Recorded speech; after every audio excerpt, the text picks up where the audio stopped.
kadang kita yang bagi sendiri, kadang orang lain membagi-bagi yang lain gitu ya, kita tidak pernah tahu.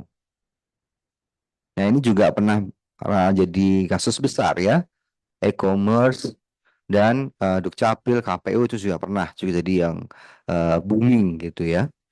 Datanya masih bisa dipakai, bisa dong gitu ya. Masih bisa dicari, masih bisa di-download, bisa. Di mana Pak? Cari sendiri. Nah, kita bicara tentang data, Pak. Data itu apa sih? Mana yang boleh dibagi, mana yang enggak ya, gitu ya. Nah, pada dasarnya data kan sudah ada di dikasih keterangan di undang-undang juga ada ya, data itu seperti apa, data pribadi seperti apa, gitu ya. Nah, kita bicara tentang data pribadi umum yang boleh kita share, bisa nama lengkap, jenis kelamin, kewarganegaraan, agama dan atau hal yang lain untuk mengidentifikasi seseorang. Kalau spesifik yang pasti rekam medis, data biometrik, genetik dan sebagainya, ya tidak kejahatan, keuangan itu adalah spesifik. Tapi pada dasarnya kalau saya data pribadi adalah data yang memang bisa mengarah pada seseorang itu data pribadi. Nomor handphone pun sudah menjadi data pribadi, ya. Email pun sudah jadi data pribadi. Karena kan kita sudah registrasi untuk transaksional biasanya. Biasa email satu untuk semuanya ya, tidak dipisah. Transaksional, ini buat kerja, ini buat pribadi. Tidak pernah. Kenapa Pak nggak pernah gitu ya? Karena males. Nah, ribet banget sih Pak gitu ya. Nah, bicara tentang data, kenapa ada penjualan data, ada jual beli data? Karena memang data punya nilai ekonomis. Saya ambil dari detik.com, di sana menjelaskan bahwa harga dari data-data yang kita temukan, kemudian misal kita jual ya, misal kita jual, itu ada kategorisasinya. Contohnya rekam medik itu berapa, selfie dengan rekam itu berapa, dan sebagainya. Gitu. Jadi ini bicara berapa row data yang kamu jual. Nah, kalau enak itu kan data akun banking. Masih ada banyak Pak yang bocor. Banyak banget. Banyak sekali. Ya. Nah, di mana bocornya? Itu mudah diakses. Saya kemarin cuma iseng untuk OSIN. OSIN itu adalah Open Source Intelligence.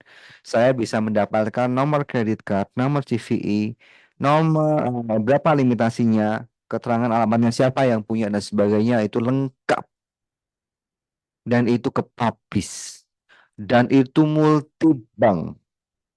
Pokoknya yang Visa atau Mastercard nih itu banyak sekali. Dan itu valid apa enggak? Saya tidak tahu karena saya tidak mencoba menggunakannya. Iya, nah, kalian menunggu kan? Ya, menunggu kan? Enggak, saya tidak menunggu. Ya nanti saya diciduk dong ya kan? Percobaan peretasan ya kan? Nah, kalau bicara tentang cyber kriminal, ini sudah ada juga layanannya gitu ya. Ada banyak hal yang bisa kita sewa untuk kita meretas. Tidak harus kita jadi hacker kok. Nggak perlu. Siapkan aja uang gitu ya. Nah, kemarin juga ada yang telepon saya, Mas, ini ada request nih, Mas gitu. Ini minta untuk diubah datanya di kejaksaan di Pak. Gitu. Lah, buat apa? Gitu. Ada buat A, B, C, D, E gitu. Terus Bapak bisa nggak? Kalau saya sih nggak bisa karena ini ilegal katanya. Kalau secara teknikal saya bisa. Sampai dia mau bayar saya 1,5 M loh. Serius. Waduh, saya kipas-kipas saya nggak usah kerja kayak gitu-gitu tuh. Gitu ya. Ya, jadi tapi itu nggak boleh ya. Tapi kalau memang kita memerlukannya ada sebenarnya. Itu di ranah underground. Ya, tinggal siapin uang aja. Ya. Kemudian paradigmanya security itu selalu firewall. Udah beli firewall aja. Udah beli antivirus aja. Enggak, ya. Security itu bukan produk, tapi proses. Karena kita tidak bisa mencegah semua serangan cyber. Dan apapun yang terhubung di jaringan ini, itu sangat-sangat bisa kita retas. Bisa kompromis. Masa Pak, udah coba. Tanya sama teman-teman LBDSI. Kemarin saya udah demokan. Gitu ya. Kemudian kalau ada yang bilang saya bisa mengamankan tempat Anda 100% aman. Itu impossible. Kalau emang ada yang bilang seperti itu, tolong bilang sama saya tak belajar. Karena dari tahun dulu saya belajar sampai hari ini, tren untuk kejahatan cyber atau peretasan tidak turun, tapi makin naik. Pertanyaannya, siapa yang bisa menjamin itu 100%? Karena fraksinya naik, gitu ya. Dan security itu pasti butuh cost. Iya. Sayangnya, kalau pimpinan atau siapapun yang yang mengidekan security itu dicoret. Cut, gitu. Benar begitu, Pak? Karena selalu melihatnya di cost center. Karena tidak tahu benefitnya. Ini apa yang bisa kita dapat dari security ini? Apa sih? Gitu. Terus kembali lagi ROI-nya gimana? Return of investment nggak ada. Ya selainnya kayak Anda beli BPJS, Anda bayar kan? Asuransi Anda bayar kan? Pertanyaan saya, apakah Bapak Ibu mau setiap hari merasakan manfaatnya? Silahkan sakit-sakitan kalau begitu, begitu ya? Enggak ya? Iya, sen kalau kita beli untuk security, terus setiap hari ada kejadian insiden yang pusing orang-orang LPDSI, udah orangnya dikit, gitu ya, trouble banyak, ada insiden lagi, udah gitu libur cuti, aduh. Nah, makanya saya bilang sama teman-teman, libur dan cuti untuk LPDSI itu hanya mitos, benar ya? Iya, saya yakin gitu ya, karena saya mengalaminya.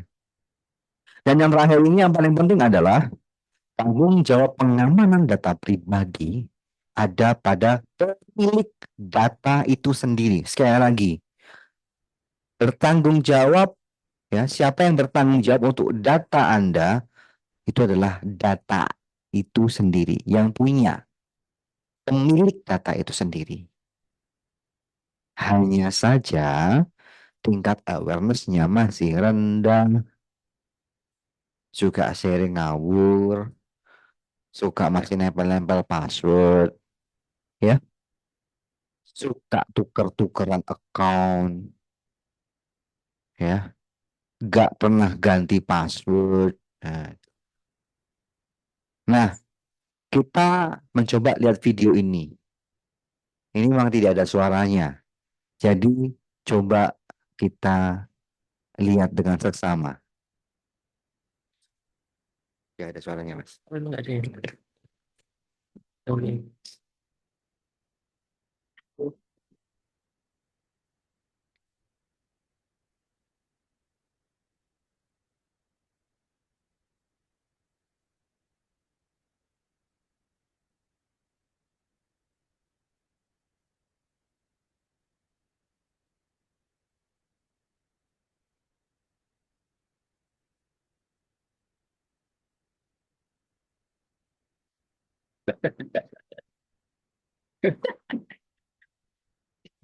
Sudah, sudah dapat maknanya ya. Semoga Bapak Ibu semua tertawa. Karena Bapak Ibu tertawa diri sendiri sebenarnya.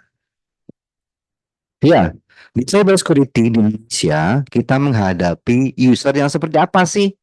Kita menghadapi user yang ngeyel. User yang ngeyel.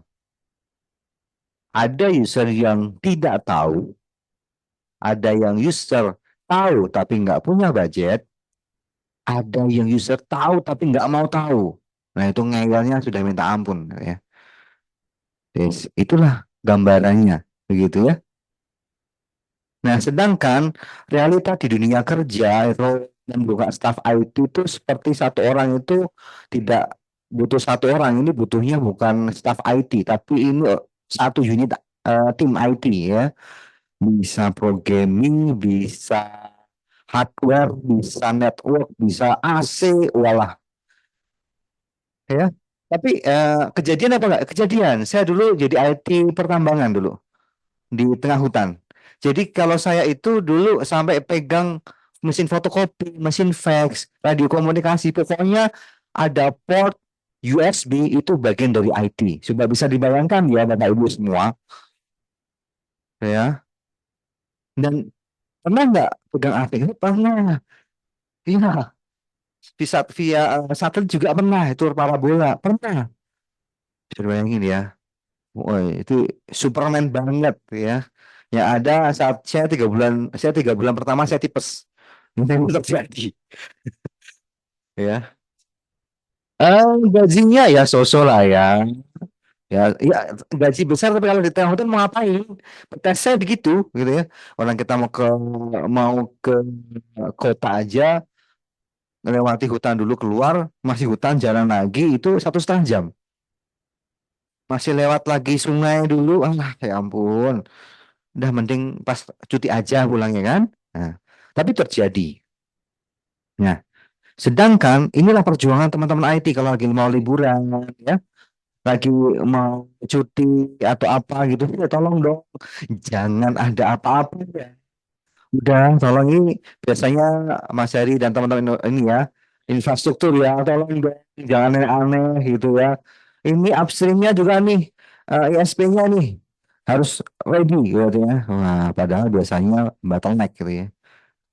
Bottleneck karena bukan karena koneksinya yang trouble, tapi over, habis bandwidthnya ya. Itu.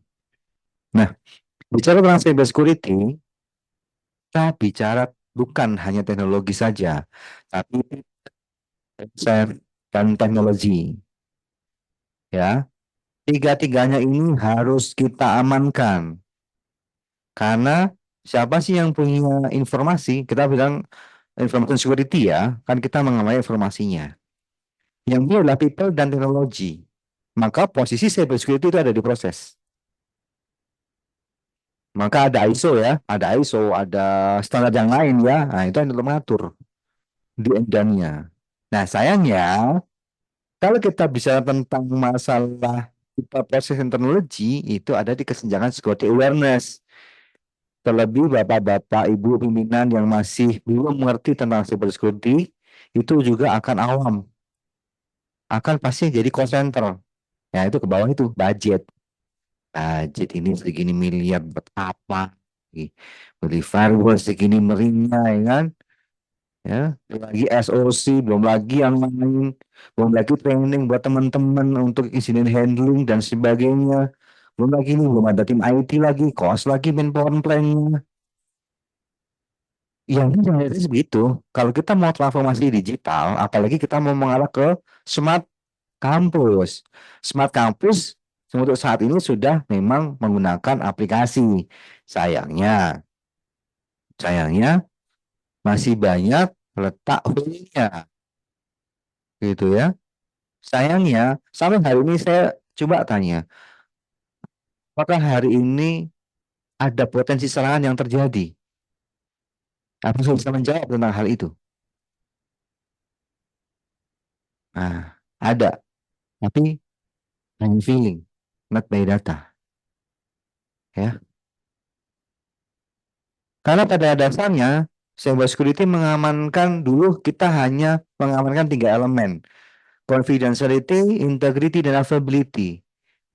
Dan sayang saat ini makin besar, yaitu ditambah dengan authenticity dan reputation, kerahasiaan informasi, keutuhan informasi. Jadi kalau keutuhan informasi itu ketika saya bilang A, sampai sana juga harus A.